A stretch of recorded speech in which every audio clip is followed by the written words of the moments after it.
Salut à tous, aujourd'hui on va faire une nouvelle vidéo, on va voir le mariage dans le Coran, on va le comparer au mariage de la Bible pour voir si les femmes dans le Coran sont traitées de la même façon que les femmes de la Bible et évidemment on va vite apercevoir que les femmes dans le Coran sont dévalorisées comparées aux femmes de la Bible. On va mettre ça en lumière, en même temps ça va nous permettre de savoir si dans le mariage les hommes et les femmes ont les mêmes droits selon la Bible et selon le Coran. On va voir si ça dit la même chose. Mais avant de commencer sur ce sujet, on va rapidement revenir sur la vidéo précédente. On avait vu que Mohamed avait tout fabriqué et que la femme juive qui l'a empoisonné pour savoir si c'était un vrai prophète, Mohamed a échoué à son test. Et les prophètes auxquels Mohamed se compare souvent dans le Coran, aucun de ces prophètes est mort de cette façon dans la Bible. Dans l'Ancien Testament, tous les prophètes sont morts soit de vieillesse ou en martyr. C'est les seules morts que Dieu souhaite pour ceux qui croient en lui, soit qu'ils meurent de vieillesse ou en martyr. Les prophètes dans l'Ancien Testament et les apôtres dans le Nouveau Testament, beaucoup d'entre eux sont morts en martyr, mais Abraham, lui, il est mort de vieillesse et Dieu lui avait dit qu'il allait mourir de cette façon-là. Il lui avait dit qu'il allait mourir vieux et en paix. Et c'est la même chose qui est arrivée à son fils Isaac et à son petit-fils Jacob. Mais pour ce qui est d'être un martyr dans la Bible, c'est-à-dire que être un martyr, c'est mourir en annonçant la parole de Dieu, en prêchant la parole de Dieu, en témoignant de Jésus. Et quand les gens subissent des persécutions à cause de ça, à cause de la parole, et qu'ils meurent martyrs, eh bien Dieu est glorifié quand les gens meurent de cette façon. Mais si on lit dans les hadiths, Mohamed ne souhaitait pas finir de cette façon. Je lis rapidement un hadith parallèle à ce qu'on avait lu la dernière fois. Dans Sahih Muslim, il dit: une femme juive présenta un agneau empoisonné au messager d'Allah et il en mangea une partie. Lorsqu'il sentit les effets du poison, il l'appela et l'interrogea à ce sujet. Elle répondit alors: je voulais le tuer. Il répondit: Allah ne t'aurait jamais donné le pouvoir de faire cela. Et donc on a vu que Allah lui a donné le pouvoir de faire ça.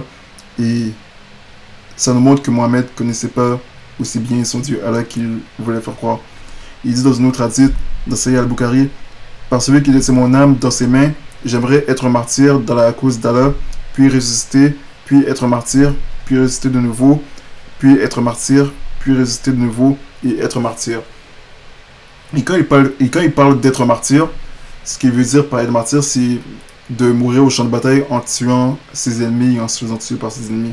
Mais selon la Bible, c'est pas ça pour Dieu, être martyr. Être martyr, c'est mourir à cause de la parole de Dieu, à cause que on a prêché la parole de Dieu, on a prêché la vérité, et les gens qui l'ont rejeté, eh bien, ont persécuté les croyants et les enfants de Dieu à cause de la vérité, et ces gens sont morts de persécution.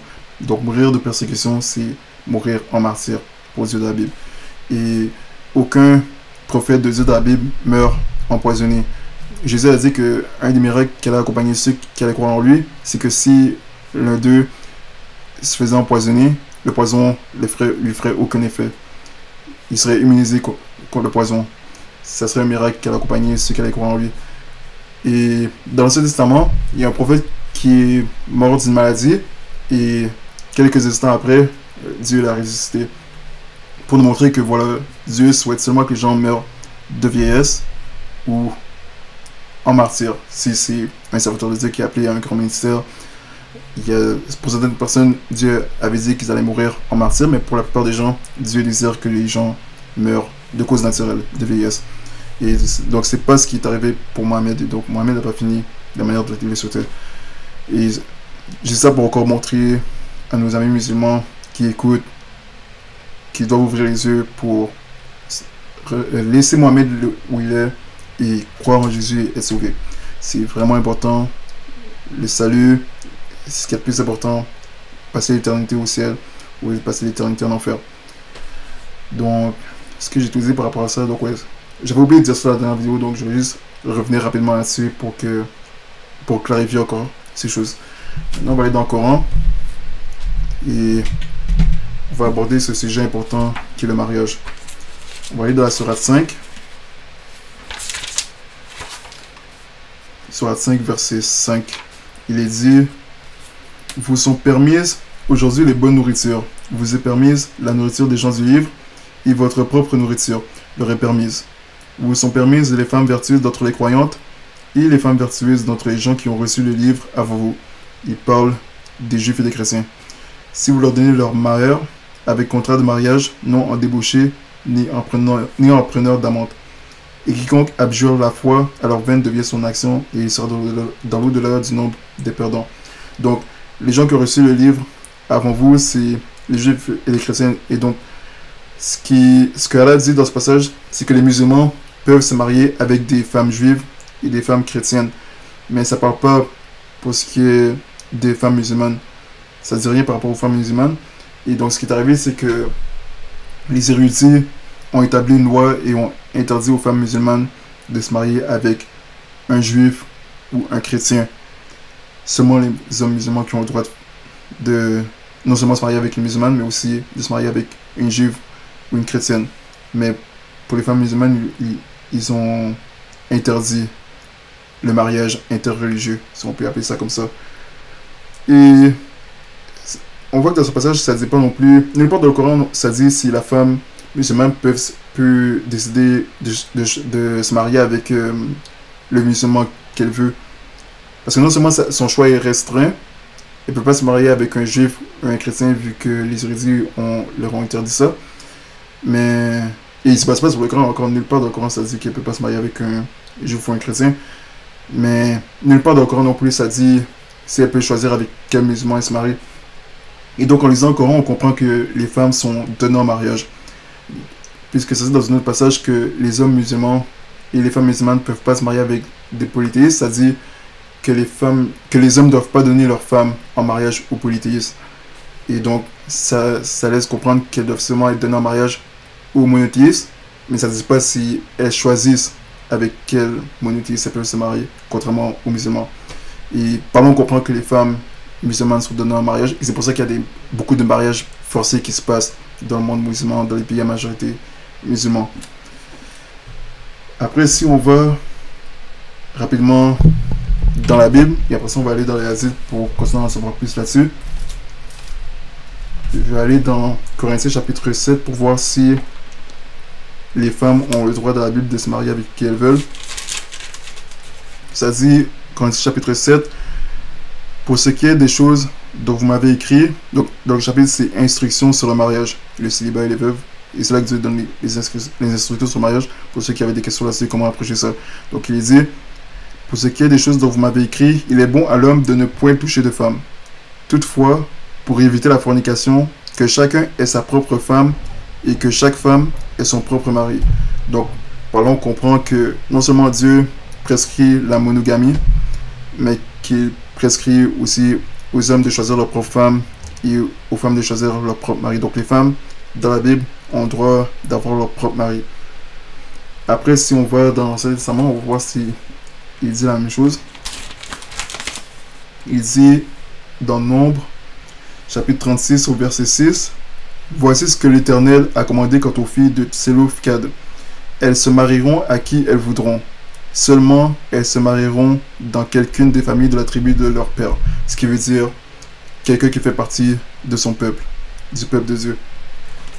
Et si on retourne dans le même chapitre, dans le chapitre qu'on a vu tantôt, Corinthiens chapitre 7, au verset 39, il dit dans le Nouveau Testament, « La femme est liée à son mari par la loi tout le temps qu'il est en vie. Mais si son mari meurt, elle est libre de se remarier à qui elle veut, seulement que ce soit dans le Seigneur. » Donc on voit que Dieu, que ce soit dans le Testament ou le Nouveau Testament, il dit la même chose. Il veut que les femmes se marient avec qui elles veulent, et elles ont la liberté de se marier avec qui elles veulent. Dieu lui-même, dans le Testament et dans le Nouveau Testament, il ne change pas, et donc c'est la volonté la même. Mais c'est pas ce qu'on voit dans le Coran. Dans le Coran, même parmi les musulmans, ça ne dit pas si elle a la liberté de choisir le musulman avec qui elle veut se marier, puisque ça dit qu'elle est donnée en mariage. On va aller dans les hadiths maintenant. On va voir qu'est-ce que ça dit. Si on va dans Sahih Muslim, ça dit Abu Huraira, qu'Allah l'agrée, relate que le messager d'Allah, sur lui la paix et le salut, a dit: on ne marie la femme veuve ou divorcée que si elle donne son accord. Et on ne marie la vierge que si elle manifeste son consentement. On demanda au messager d'Allah: comment manifeste-t-elle son consentement? Il répondit: par son silence. Dans une autre hadith, encore dans Sahih Muslim, il dit: Aïcha, qu'Allah l'agrée, a dit qu'elle avait demandé au prophète, dans le cas d'une jeune fille que les parents marient, sa permission devrait-elle être demandée ou pas? Le prophète répondit: oui, elle doit donner sa permission. Aïcha dit ensuite: mais une fille vierge sera trop timide au messager d'Allah. Il répondit: son silence est considéré comme sa permission. Ça, nulle part on voit ça dans la Bible. Jésus dit dans la Bible que ton oui soit oui et que ton non soit non. Ça ne dit pas que le silence d'une fille signifie oui et signifie son consentement. Déjà, dans le Coran, on voit pas, dans le cadre du mariage, ça parle pas de consentement, c'est vraiment quelque chose qui est inexistant, et c'est ce qu'on va voir dans la sourate 2, et c'est ce qu'on va voir dans la Bible, dans le chapitre 7 encore, si on continue. Dans le même chapitre qu'on les a tous, ça dit, donc ça parle des droits et des responsabilités du mari et de la femme dans le mariage, ça dit que le mari rende à sa femme la bienveillance qu'il lui doit et que la femme agisse de même envers son mari. La femme n'a point le pouvoir de son propre corps, mais le mari, de même aussi le mari n'a point le pouvoir de son propre corps, mais la femme. Ne vous privez point l'un de l'autre, si ce n'est de consentement mutuel, pour un temps, afin que vous vaquiez au jeûne et à la prière, et qu'ensuite vous retourniez ensemble, de peur que Satan ne vous tente par votre incontinence. Or, je dis ceci par permission et non pas par commandement. Ce qui veut dire que le mariage, c'est une permission et c'est pas un commandement. C'est pas obligatoire pour les gens de se marier. C'est une permission pour éviter la fornication et pour faire les choses correctement. Mais voilà, ça dit qu'ils doivent seulement être consentants, ils doivent seulement être mutuellement consentants de ne pas le faire pour un temps. Mais pour ce qui est de le faire, ça nous enseigne que le consentement, ils se le sont donnés quand ils se sont mariés. Mais dans le Coran, quand ça parle de sujet, si on va dans la sourate 2, voilà ce qu'il est dit. Parce qu'on voit que ça prend en compte, dans la Bible, ça prend en compte le désir du mari et le désir de la femme, puisque ça dit que les deux ne doivent pas se priver l'un de l'autre. Et quand ça dit que la femme n'a pas point de pouvoir sur son propre corps et que le mari n'a point de pouvoir sur son propre corps, mais la femme et la femme sont mariées, ça veut dire que les deux ont ce désir égaux d'avoir des rapports l'un avec l'autre.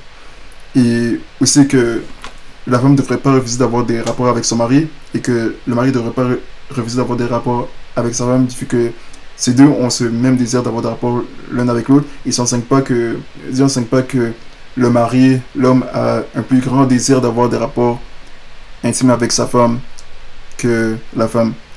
Ça prend en compte les désirs des deux, et c'est pour ça qu'il dit de ne pas se priver l'un de l'autre, de peur qu'ils soient tentés à cause de leur incontinence, soit d'avoir des rapports extramaritaux ou quelque chose du genre. Donc, voilà, si on lit dans la sourate 2 maintenant dans le Coran, il est dit, dans la sourate 2 au verset 223, vos épouses sont pour vous un champ de labour. Allez à votre champ comme et quand vous le voulez, et œuvrez pour vous-même à l'avance. Craignez Allah et sachez que vous le rencontrerez et fait gracieuse annonce aux croyants. Donc ici, ça dit que les femmes sont pour les hommes, pour leurs époux, un champ de labour, et que les époux peuvent aller vers leurs femmes comme et quand ils veulent. J'avais montré ce passage à une personne, et la personne croit que ce passage veut dire que c'est la même chose pour les femmes, que les femmes doivent voir leur mari de la même façon et que elles sont libres d'aller vers leur mari comme et quand elles le veulent, et vice versa. Mais le Coran montre seulement la perspective de l'homme et que l'homme doit voir sa femme comme un champ de labour vers qui il peut aller comme et quand il veut.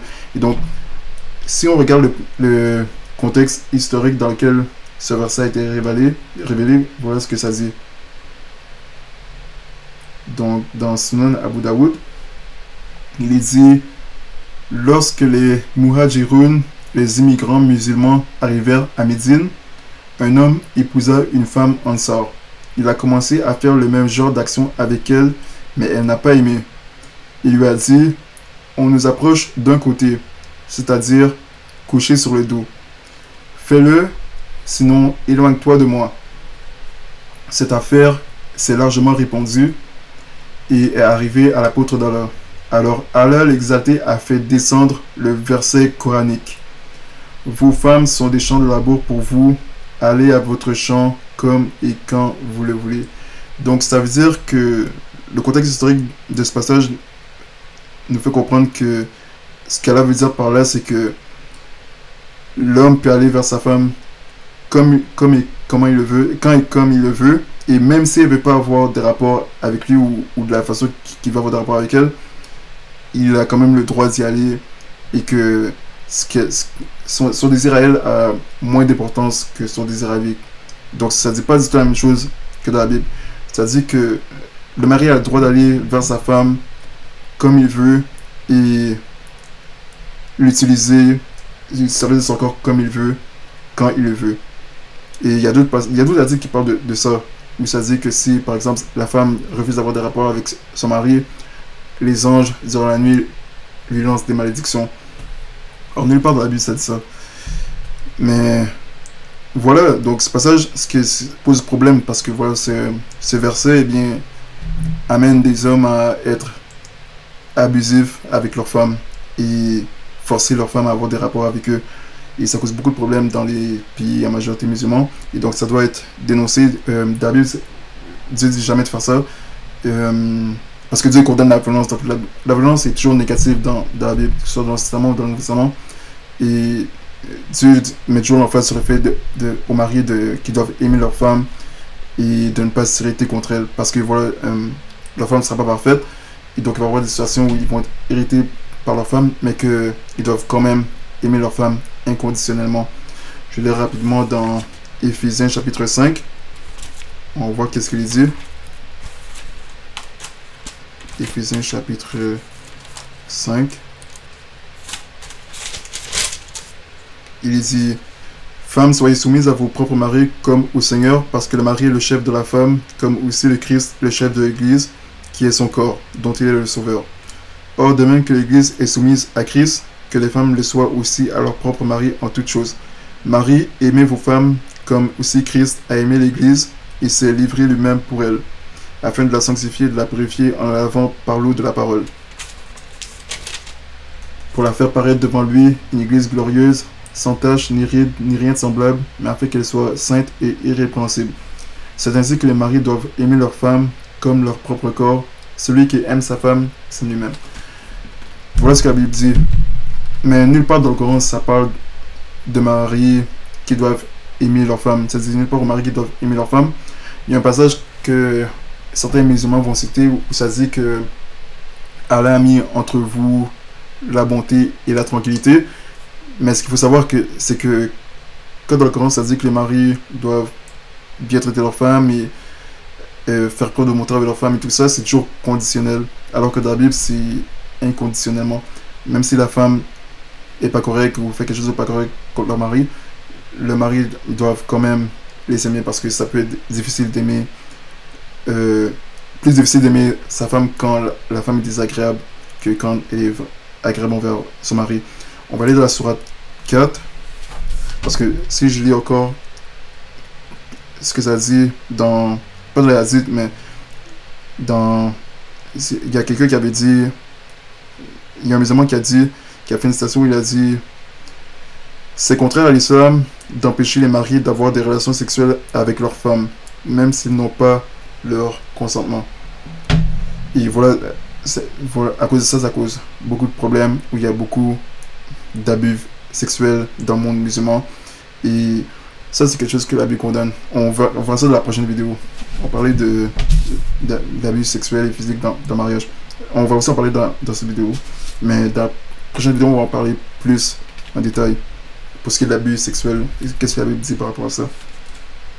Donc, maintenant, si on va dans la sourate 4, au verset 34, voilà qu'est-ce qu'il est dit. Les hommes ont autorité sur les femmes en raison des faveurs qu'Allah accorde à ceux-là sur celles-ci et aussi à cause des dépenses qu'ils font de leurs biens. Les femmes vertueuses sont obéissantes à leurs maris et protègent ce qui doit être protégé pendant l'absence de leurs époux, avec la protection d'Allah. Et quant à celles dont vous craignez la désobéissance, exhortez-les, éloignez-vous d'elles dans leur lit et frappez-les. Si elles arrivent à vous obéir, alors ne cherchez plus de voix contre elles, car Allah est certes haut et grand. Donc là, on voit ici que ça dit que les maris ont le droit de s'éloigner des femmes dans leur lit. Alors que pour ce qui est des femmes, ça dit que jamais elles ont le droit de s'éloigner de leur mari. Si elles s'éloignent de leur mari, elles sont en train de faire preuve de désobéissance. Mais les maris ont le droit de s'éloigner de leur femme si, même pas si leur femme se rebelle, mais si ils ont peur que leur femme soit désobéissante. Elle peut être une bonne femme, la parfaite femme. S'ils ont juste peur que la femme soit désobéissante, ils ont le droit de s'éloigner de leur femme, de ne pas coucher avec leur femme, et ils ont le droit de les frapper.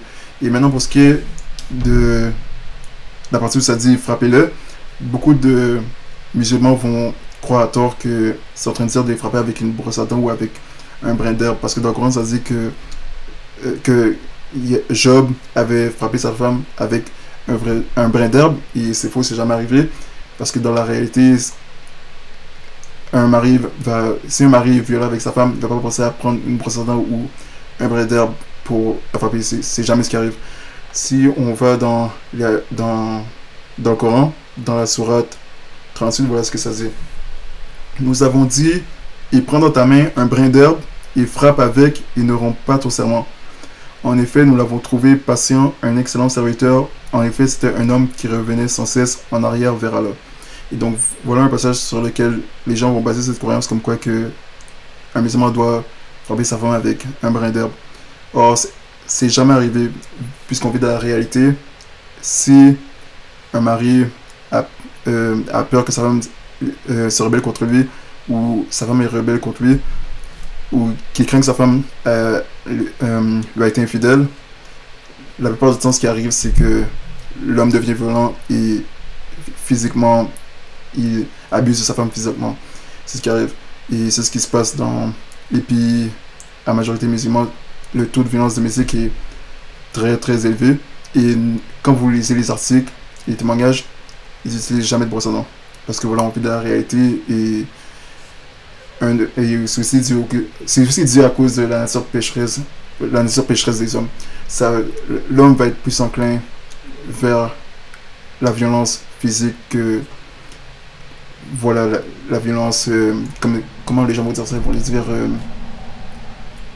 violence ou non, la discipline gentille, parce que voilà, il y a une fausse version où ça dit de discipliner vos femmes gentiment, et donc beaucoup de gens vont comprendre par là que ça parle de prendre justement une brosse à dents ou un brin d'herbe pour la frapper avec ça, mais non, c'est irréaliste, ça n'a jamais été appliqué. Ce passage de Job n'a jamais été appliqué. C'est pas ça que Allah parlait quand il parlait de frapper-le. Et c'est pour ça que Dieu, dans la Bible, n'aurait jamais dit quelque chose comme ça. Il n'a jamais dit quelque chose comme ça parce qu'il savait ce que ça aurait... Dans son omniscience, il savait ce que ça aurait provoqué. Et évidemment, ça a provoqué un désastre de génération en génération au XVIIe siècle jusqu'à aujourd'hui. Parce que si on regarde dans les hadiths, on va voir l'application de ce verset dans les hadiths. On voit comment est-ce que les musulmans du XVIIe siècle l'ont appliqué. Si par exemple on regarde dans Sahih Muslim, voilà ce qu'il dit. Non, dans Abu Daoud. Par exemple, dans Abu Daoud, bon, Aïcha dit ici, Aïcha dit le messager d'Allah n'a jamais frappé un serviteur ou une femme. Donc ça reste à voir, on verra ça dans une prochaine vidéo. Dans Sahih Bukhari, voilà ce qu'il dit. Abu Bakr s'est approché de moi et m'a frappé violemment avec son poing en disant « Tu as retenu les gens à cause de ton collier, mais je suis resté immobile comme si j'étais morte de peur de réveiller l'apôtre d'Allah, bien que ce coup ait été très douloureux. » Donc Abu Bakr, c'est le père de Aïcha, il a frappé violemment. Et ça va souvent revenir. Après ça, si on lit dans Ibn Ishaq, Voilà ce qu'il dit. Donc, quant à Ali, donc Ali c'est un compagnon de Mohammed. Quant à Ali, il dit: les femmes sont nombreuses et vous pouvez facilement en changer une pour une autre. Demande à la jeune esclave, elle te le dira. Elle te dira la vérité. L'apôtre appela donc Bouraïra pour l'interroger et Ali se leva et lui donna une violente correction en disant: dis la vérité à l'apôtre. Et on a vu aussi comment il parle des femmes, en particulier des femmes esclaves, parce qu'il parlait des femmes esclaves aussi dans ce passage, et il dit qu'elles sont nombreuses et qu'ils peuvent facilement en changer une pour une autre. Et ça dit la même chose aussi dans le Coran, quand ça parle des épouses. Si on va juste dans, encore la sourate 4, au verset 20, voilà ce qu'il dit: si vous voulez substituer une épouse à une autre, et que vous ayez donné à l'une un quintar, n'en reprenez rien. Quoi, le reprendriez-vous par une injustice et par manifeste, et par un péché, péché manifeste? Comment oseriez-vous le reprendre après que l'union la plus intime vous ait associé l'un à l'autre, et qu'elles aient obtenu de vous un engagement solennel? Et n'épousez pas les femmes que vos pères ont épousées, exception faite pour le passé. C'est une turpitude, une abomination, et quelle mauvaise conduite. Oui, ce qui est aussi une mauvaise conduite et une abomination, c'est vouloir substituer une femme avec une autre. La Bible condamne ça, et c'est vrai que la Bible condamne le divorce, et que Dieu dit qu'il aille le divorce. Mais on voit que Allah, c'est une raison pourquoi Allah et Mohammed dans le Coran ont permis le divorce, pour pouvoir faire ce genre de choses. Et c'est pour ça que on voit des personnes comme Ali dans les hadiths dire que les femmes sont nombreuses et vous pouvez facilement en changer une pour une autre. Donc ça, c'est un gros manque de respect qu'on voit pas dans la Bible. Dieu condamne ce genre de pensée. Maintenant, on va aller voir dans une autre hadith. Qu'est-ce qu'il dit? Donc, dans Sunan Abu Dawood. Donc, il est dit: Ilyas ibn Abdullah ibn Abu Duhab a apporté que l'apôtre d'Allah a dit: ne battez pas les servantes d'Allah. Mais lorsque Oumar est venu voir l'apôtre d'Allah et a dit: les femmes se sont enhardies envers leur mari, le prophète, a donné la permission de les battre. Donc Mohammed a donné la permission aux musulmans de son époque, qui sont sous ses ordres directement, de battre leur épouse. Parce que voilà, Omar est venu le faire changer d'avis. Au début, il a dit de ne pas les battre, parce que, et j'ai souvent vu des musulmans sur les réseaux partager seulement cette partie où Mohammed dit de ne pas les battre. Mais si vous continuez à lire, on voit que Mohammed a changé d'avis à cause de Omar. Omar, c'est le deuxième calife, si je ne me trompe pas, et c'est lui qui avait aussi donné à Mohammed, qui avait dit à Mohammed de donner cette ordonnance à ses épouses et aux femmes musulmanes de porter le voile. Et c'est pas par bienveillance qu'il a dit de faire ça. Omar lui a fait changer d'avis. Il lui a dit, et en lui disant que les femmes sont enhardies contre leur mari, eh bien Mohammed a changé d'avis et il a donné aux musulmans la permission de battre leurs femmes. Et donc voilà ce que ça provoque. Ça dit ensuite: de nombreuses femmes sont venues de la famille de l'apôtre d'Allah se plaindre de leur mari. Alors l'apôtre d'Allah a dit: de nombreuses femmes sont venues de la famille de Mohammed se plaindre de leur mari, elles ne sont pas les meilleures d'entre vous. Donc il a dit que voilà, ces hommes qui viennent se plaindre qu'elles sont battues par leur mari ne sont pas les meilleures femmes. Donc elles ne doivent pas se plaindre et supporter d'être battues par leur mari. Vous trouvez ça, c'est pas? Vous croyez que Jésus aurait dit ça? Il n'a pas dit appelez vos maris, il n'a pas repris leur mari pour dire honte à vous, arrêtez de battre vos femmes. Non, pour faire plaisir à Oumar, son compagnon Oumar, sûrement l'un de ses meilleurs amis, il a dit ok, vous avez la permission de battre vos femmes. Ensuite, voilà ce qu'il dit dans une autre hadith. Il dit: Abdullah ibn Oumar a répondu, non, si on est plus où, ça dit: un homme est venu voir Abdullah ibn Oumar alors que j'étais avec lui à l'endroit où les jugements étaient rendus et l'a interrogé sur l'allaitement d'une personne âgée. Abdullah ibn Oumar a répondu: un homme est venu voir Omar ibn al-Khattab et a dit: j'ai une esclave et j'avais des rapports sexuels avec elle. Ma femme est allée la voir et l'a allaitée. Quand je suis allé voir la fille, ma femme m'a dit de faire attention parce qu'elle avait allaité. Omar lui a dit de battre sa femme et d'aller vers son esclave fille parce que la parenté par l'allaitement était seulement par l'allaitement des jeunes. Pour ce qui est de cette affaire d'allaitement, on parlera ça dans une future vidéo. C'est une ordonnance bizarre que Mohammed a donnée aux musulmans pour prévenir la fornication. Mais on voit que ça n'a jamais marché et c'est sûr que c'est encore pratiqué aujourd'hui dans le monde musulman. Et la raison pour Mohamed a dit ça, dans la Bible, ça dit qu'il y a des gens qui veulent être docteurs de la loi, ne sachant ni ce qu'ils disent, ni ce qu'ils affirment. Mais voilà, c'est dans Al-Muwatta que ça dit ça. Que ça dit, quand Omar dit à la personne de battre sa femme.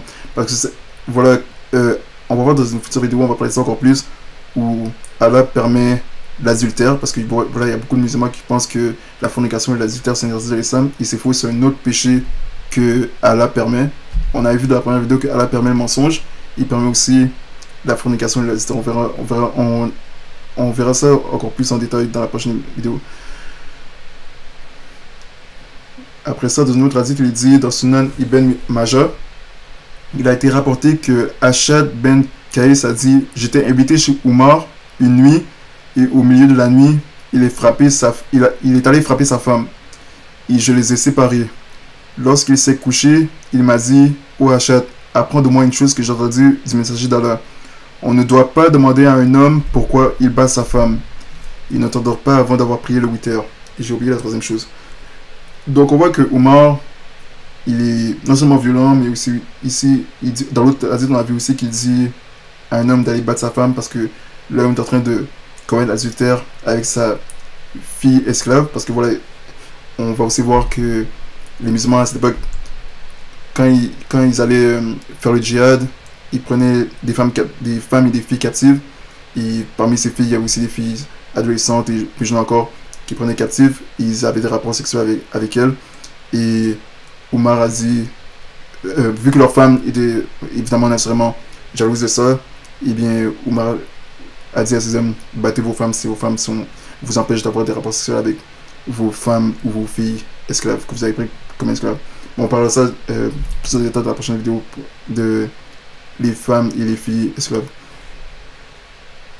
Donc dans une autre hadith maintenant, voilà un hadith important, une histoire importante qui nous fait voir à quel point, qui nous montre les conséquences et les dégâts de la sourate 4 verset 34, et pour nous faire voir que ça a jamais été question de prendre une brosse à dents, ou ça a jamais été, l'interprétation a jamais été symbolique comme beaucoup d'enseignants et de youtubeurs musulmans veulent le faire croire.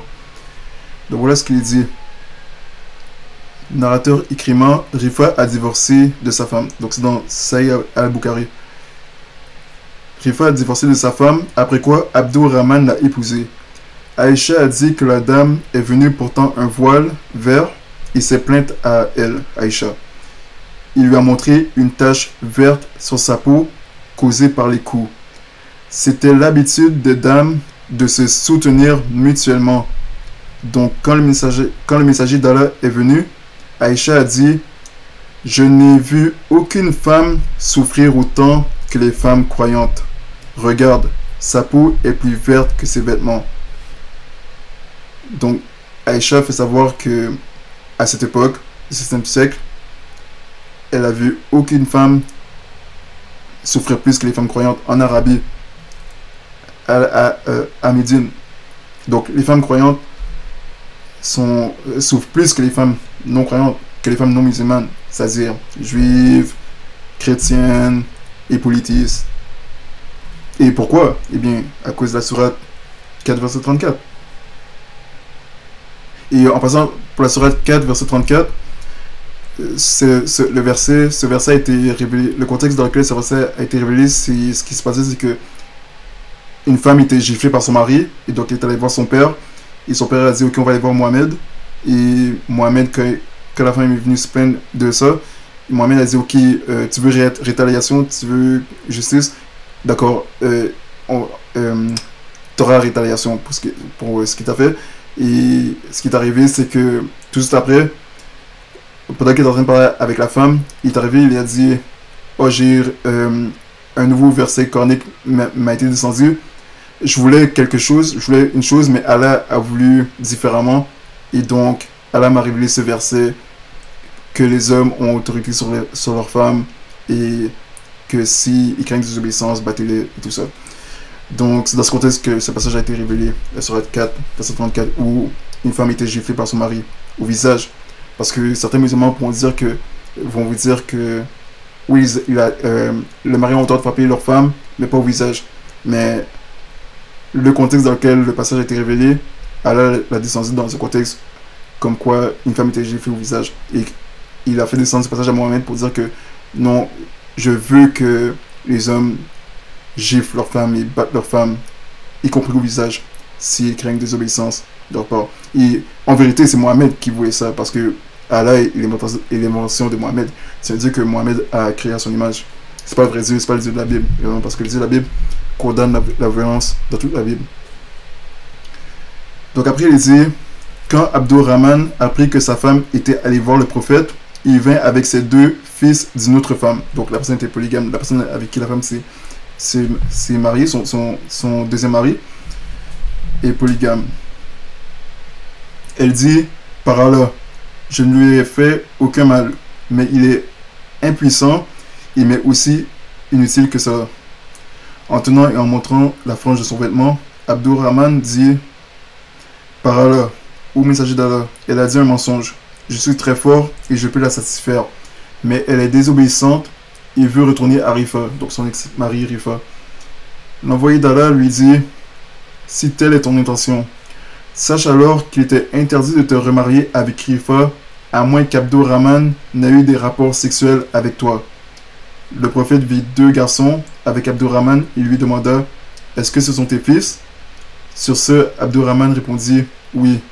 Le prophète dit, tu prétends ce que tu prétends, qu'il est impuissant, mais par Allah, ces garçons lui ressemblent comme un corbeau ressemble à un corbeau. Donc, Mohamed n'a pas aidé cette femme, il n'a pas fait justice, il n'a pas repris son nouveau mari en lui disant, honte à toi de battre ta femme au point que sa peau devient plus verte que ses vêtements, que son voile vert. Il s'en montre aussi que c'est pas parce qu'une femme porte le voile que ça diminue les chances que les risques qu'elle tombe sur un mari violent comme Abdurrahman. Et Abdurrahman, c'est un nom qui revient souvent, j'ai souvent vu ce nom revenir, c'est un nom qui est très populaire qui a été très populaire dans l'histoire de l'islam au cours des générations. Beaucoup de parents ont appelé leur enfant Abdurrahman. Mais on voit que Abdurrahman, c'est quelqu'un de très violent, tout comme Ali et Omar et Mohamed, Abou Bakr, ces 4 personnes. C'est au 7e siècle, et voilà ce qui se passe déjà. Aïcha dit qu'elle n'a jamais vu aucune femme souffrir autant que les femmes croyantes. Et qu'est-ce que Mohamed dit à la femme qui est venue se plaindre à cause qu'elle était battue? Mohamed a dit que si elle veut se séparer de lui, si elle veut retourner avec Rifa, elle doit avoir des rapports sexuels avec Abdurrahman d'abord. Pourquoi il a dit ça? Parce que justement dans le Coran, Allah donne ce commandement bizarre, comme quoi que si un mari divorce sa femme 3 fois, sa femme n'a pas le droit de se remarier avec son mari, elle doit d'abord se marier avec un autre homme, consommer le mariage, et ensuite si cet homme la divorce, là elle a le droit de revenir avec son premier mari. Et ça, selon la Bible, c'est une abomination. Dieu condamne ça.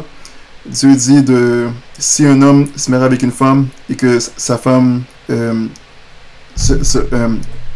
divorce, ou que lui divorce sa femme et que sa femme se marie avec un autre homme, elle n'a pas le droit de se remarier avec son premier mari si cet homme l'a répudié.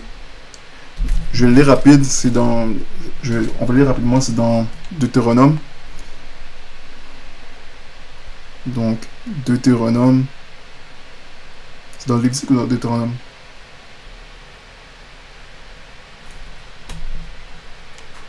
Donc oui, c'est dans Deutéronome, chapitre 24. Il est dit, quand un homme aura pris une femme, il l'aura épousée, si elle ne trouve pas grâce à ses yeux parce qu'il aura trouvé en elle quelque chose de honteux, il lui écrira une lettre de divorce, la lui mettra dans la main et la renverra de sa maison. Ici, étant sortie de sa maison, elle s'en va et devient la femme d'un autre homme. Si ce dernier mari la haït, lui écrit une lettre de divorce, la lui met dans la main et la renvoie de sa maison, ou si ce dernier mari qu'il avait prise pour femme meurt, son premier mari qui l'avait renvoyé ne pourra pas la reprendre pour femme après qu'elle a été souillée, car ce serait une abomination devant l'Éternel, et il ne chargera point de pécher le pays que l'Éternel ton Dieu te donne en héritage. Donc, voilà. Ça dit que le premier mari ne doit pas la reprendre pour femme. Et quand ça dit que si son mari la divorce parce qu'elle a trouvé en elle quelque chose de honteux, ça voulait dire que dans Jésus a fait savoir que la seule cause pour laquelle un homme peut divorcer sa femme, c'est pour cause de fornication. Donc si un homme se marie avec une femme et qu'il découvre et qu'il croit que cette femme est vierge, mais qu'il finit par s'apercevoir qu'elle n'est pas vierge quand il consomme le mariage, c'est la seule cause pour laquelle il a le droit de divorcer. C'est comme une annulation de mariage. Mais voilà, dans ce passage, dit que voilà, si elle se marie avec un autre homme et que cet homme la divorce aussi, il n'a pas le droit de se remettre avec son premier mari. Or, dans le Coran, Mohammed Allah donne cette ordonnance bizarre que si un mari divorce sa femme 3 fois, elle n'a pas le droit de se remarier avec son premier mari. Elle doit d'abord aller se marier avec un autre homme, consommer le mariage, et ensuite cet homme doit la divorcer pour qu'elle puisse se réconcilier ou se remarier avec son premier mari. Et ça, Dieu, la Bible dit que c'est une abomination. Dieu dit que la femme puisse seulement se remettre avec son premier mari si elle n'a pas été mariée après avoir été divorcée. Parce que Dieu est pour la réconciliation. Mais si elle est remariée avec un autre homme et que le mariage est consommé, là ça dit que l'homme ne doit pas la reprendre pour femme. Parce que Dieu interdit le divorce dans la Bible, contrairement au Coran. Donc, voilà pour ça, on va continuer à voir les autres hadiths. Et on va voir si après ça, on verra si ce qu'Aïcha a dit s'applique toujours aujourd'hui ou si la situation a changé. On va voir si les femmes musulmanes souffrent toujours plus que les femmes non musulmanes. Parce que c'est ce qu'Aïcha a dit à son époque. Elle a vu ce que les femmes subissaient et elle a dit que le hadith fait savoir que c'est quelque chose qui se passe au quotidien. C'est-à-dire que c'était l'habitude des dames de se soutenir mutuellement par rapport à leur marié. Donc, ils sont tous en train de vivre la même expérience. Et c'est tous dans des relations abusives et c'est tous battus par leur mari. Donc c'est pour ça qu'ils allaient tous se plaindre à Mohammed et que Mohammed a dit que beaucoup de femmes sont venues se plaindre à la famille de Mohammed et elles ne sont pas les meilleures d'entre elles. Elles ne sont pas les meilleures parmi vous. Donc voilà un autre hadith. Et vu que ça se passait beaucoup, Mohammed a commencé à changer ce qu'il dit. Il a commencé à dire, ok, arrêtez de battez pas vos femmes sévèrement. Donc voilà ce qu'il dit. Maintenant donc, au peuple, vous avez un droit sur vos épouses. Et elles ont un droit sur vous. Vous avez le droit qu'elles ne fassent pas fouler-vouler à quelqu'un qui vous déplaît et qu'elles ne commettent pas d'actes indécents s'ils le font. Alors Allah vous permet de les... Non, pardon. Il dit...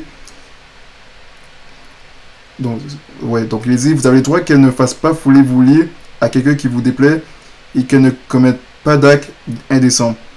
S'ils le font, alors Allah vous permet de les enfermer dans des pièces séparées et de les battre. Mais pas sévèrement. Et ce qui veut dire pas sévèrement, c'est que, vu que beaucoup de ces hommes avaient des femmes esclaves, ils disent de ne pas les battre de la même façon qu'ils battent les femmes esclaves. Donc c'est toujours la méchanceté, c'est toujours abominable. Mais voilà, il dit voilà, d'y aller moins sévèrement qu'avec les femmes esclaves. Or, dans les deux cas, c'est grave. Alors ça, il dit, si elles s'abstiennent du mal, elles ont droit à leur nourriture et à leurs vêtements conformément à la coutume. Donc comme je disais tantôt, quand ça dit dans le Coran de bien traiter les femmes, que les maris doivent bien traiter leurs femmes, c'est conditionnel. C'est depuis que la femme agit bien et qu'elle fait rien de mal. Si elle fait quelque chose de mal, le mari a le droit de les priver de nourriture, de vêtements et de provisions. Parce que vous allez entendre beaucoup de musulmans dire que le mari est obligé de pourvoir sa femme, mais dans les hadiths, ça dit que si la femme est une mauvaise femme ou elle fait ce qui est mal, le mari a le droit de lui priver de ses ressources.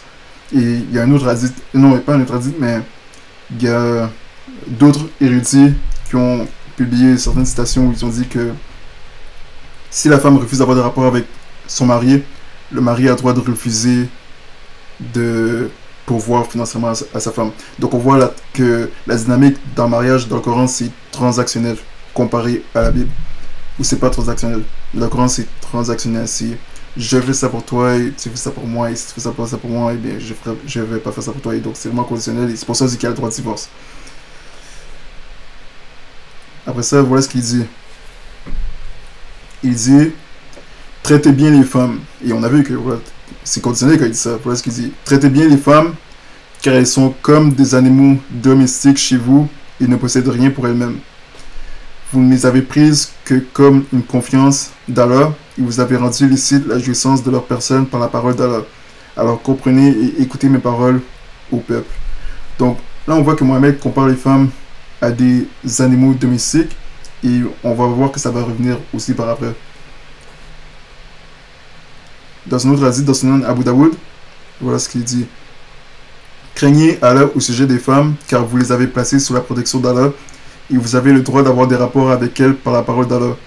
Il est de votre devoir de ne pas permettre à une personne que vous n'aimez pas de se coucher sur vos lits, mais si elle le fait, battez-la, mais pas sévèrement. Il vous incombe de leur fournir de la nourriture et des vêtements de manière convenable. Donc on voit encore qu'il a dit la même chose. Il s'est refroidi sur ce qu'il a dit. Donc tantôt il avait dit vous avez la permission de les battre. Maintenant il dit de ne pas les battre sévèrement. Mais si vous regardez le Coran, Allah lui il dit de les battre. Et par les battre il veut dire c'est vraiment parce que ils ont appliqué ce qu'Allah a dit par les battre sévèrement. Et on a vu ce qui est arrivé à la femme tantôt où elle a dit que Aïcha a dit que sa peau est plus verte que ses vêtements. Donc après ça, voilà ce qu'il dit. Si on va dans une autre hadith, donc oui, dans une autre hadith, Mohammed dit comment ça est-ce que vous battez vos femmes de la même manière que vous battez vos esclaves dans Sahih al-Bukhari. Donc c'est ça, donc les musulmans battaient leurs femmes de la même manière qu'ils battent leurs femmes esclaves. Il n'y a vraiment pas de différence de traitement. Et on voit la méchanceté, on voit à quel point c'est abominable. Ensuite, dans Sunan Abu Daoud. Non, pas dans Sunan Abu Daoud. J'allais dans une autre hadith où ça dit que ça compare encore les femmes à des animaux. Voilà ce qu'il dit. Il dit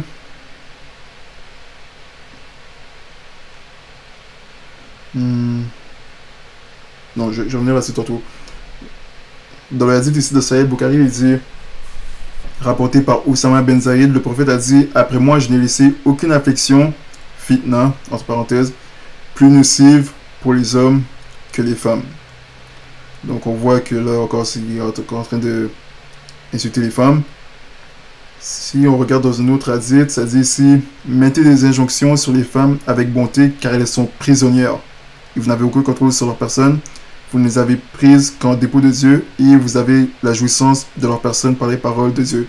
Alors comprenez et écoutez mes paroles, ô hommes, car je vous ai dit. » Ensuite, ça dit ici, dans Sahih al-Bukhari,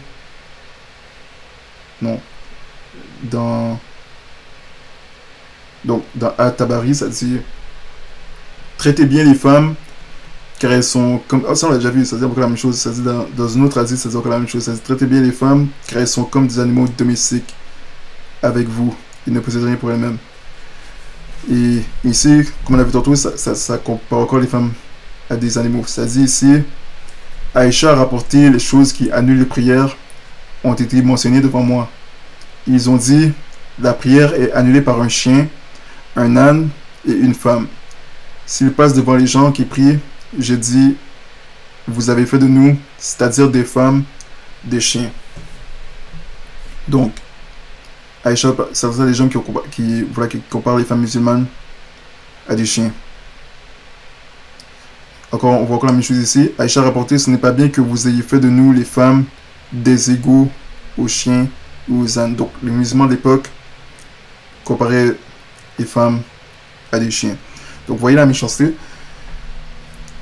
Si on regarde encore ici, ça dit Jabir a rapporté que le messager d'Allah dans Sahih Muslim. Donc, tantôt, on avait ça, le hadith qu'on a vu tantôt, que ça compare les femmes à des animaux domestiques, à des chiens, c'est dans Sahih al-Bukhari, Sahih Muslim. Et là, si on regarde encore dans Sahih Muslim, ça dit Jabir a rapporté que le messager d'Allah, que la paix soit sur lui, a vu une femme. Il est donc allé vers son épouse, Zainab, alors qu'elle tannait un cuir, et a eu des relations sexuelles avec elle. Il alla alors vers ses compagnons et leur dit la femme s'avance et se retire sur la forme d'un diable. Alors quand l'un de vous voit quand l'un de vous voit une femme, il doit aller vers son épouse, car cela reposera ce qu'il ressent dans son cœur.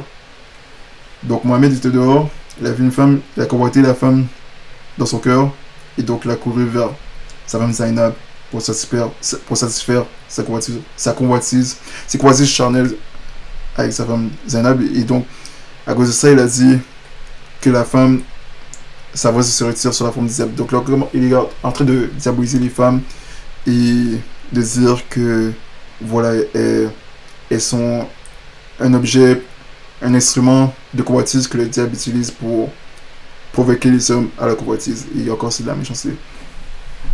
Ensuite, ça dit ici, donc ça c'est dans le Coran. Donc, je crois que, non, je vais lire un autre hadith qui est vraiment méchant, où ça condamne les femmes, toutes les femmes en fait. Ça dit dans Sahih al-Bukhari, voilà ce qu'il dit. Abu Saïd al-Khudri a dit: pendant la fête du sacrifice ou de la rupture du jeûne, le messager de Dieu sortit en prenant la direction du Moussala, lieu où on fait la prière.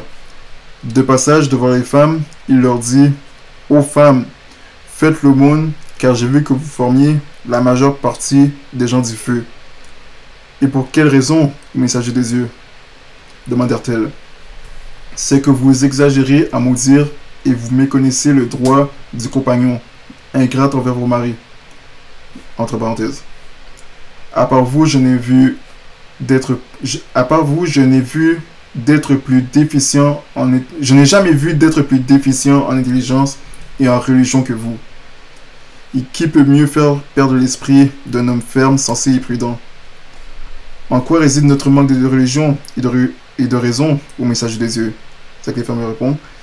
Il dit: le témoignage de deux femmes n'est-il pas égal au témoignage d'un homme? Donc là, il est en train de dire que les témoignages d'une femme vaut la moitié de celui d'un homme, parce que ça dit ça dans le Coran. Donc les femmes disent: certes, oui, reconnurent-elles. Donc ils sont clairement en train de se manquer de respect parce qu'elles pensent que c'est ça que Dieu est en train de dire d'elles, alors que c'est faux. Puisque Dieu dans la Bible, l'homme et la femme, il les a créés de valeur égale.